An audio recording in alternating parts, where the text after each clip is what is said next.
조국 혁신당 차규근 의원입니다.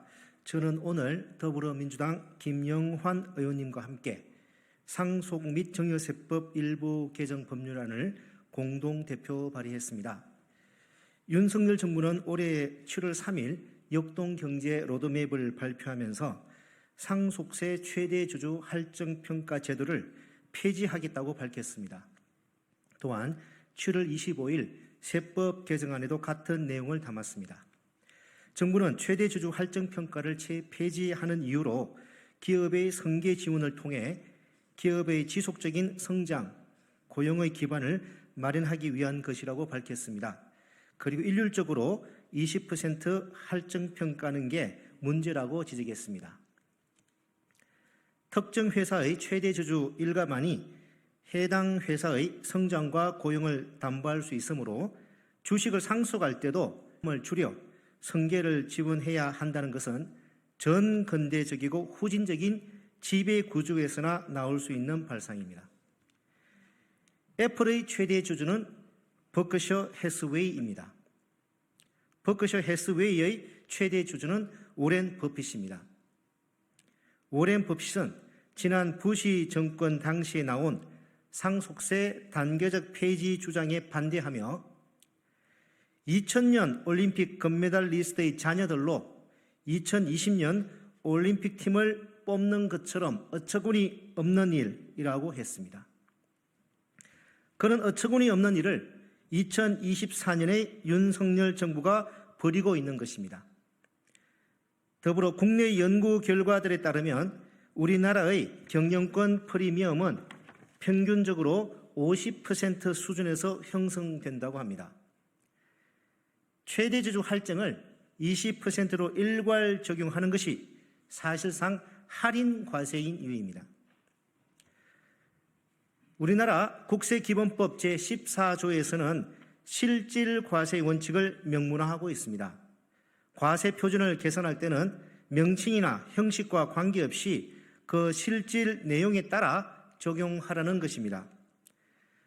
실질 과세 원칙을 따른다면 사실상 최대 주주 할증평가는 폐지해야 하는 것이 아니라 평균적으로 지금보다 더 높은 수준에서 이루어져야 합니다.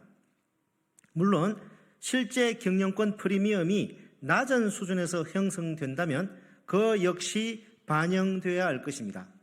저는 이러한 실질 과세 원칙과 시장에서 형성된 경영권 프리미엄을 감안하여 현행 20% 할증평가 제도를 그대로 유지하면서도 할증평가 비율이 국세기본법상 실질 과세 원칙에 반한다고 판단될 경우 국세청장이 국세심사위원회의 심사를 거쳐 할증평가 비율을 재산정하여 최대 20%까지 가감할 수 있도록 하였습니다.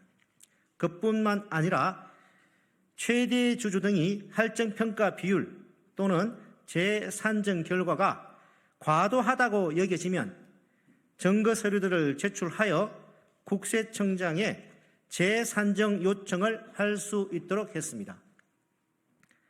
할증평가 비율인 20%보다 실제 경영권 프리미엄이 낮거나 마이너스일 경우에는 그 실질에 맞게 과도한 평가가 되지 않을 수 있게 함으로써 실질 과세 원칙을 실현하고자 한 것입니다.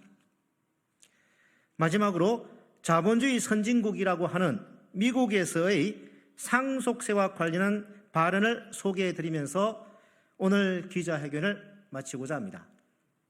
1935년 미국 루스벨트 대통령은 상속세 이념으로 우리나라를 세운 선조들이 정치적 힘의 세습을 거부했듯 오늘 우리는 경제적 힘의 세습을 거부한다고 말했습니다.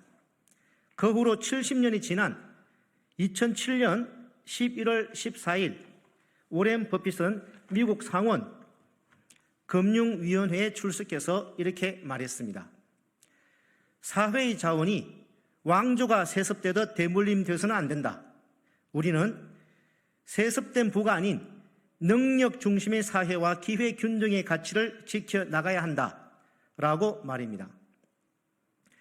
자본주의 선진국이라고 하는 미국에서도 수십 년에 걸쳐 상속세에 대한 일관된 견해를 이어오고 있는 것입니다. 하지만 지금 윤석열 정부는 우리나라를 전근대적이고 후진적인 세습 왕조 사회로 돌리려고 하고 있습니다. 워렌 버핏이 이야기했듯 우리나라 청년들이 염원하는 공정과 능력주의는 세습 왕조 사회에서는 결코 발현될 수 없습니다. 이상입니다.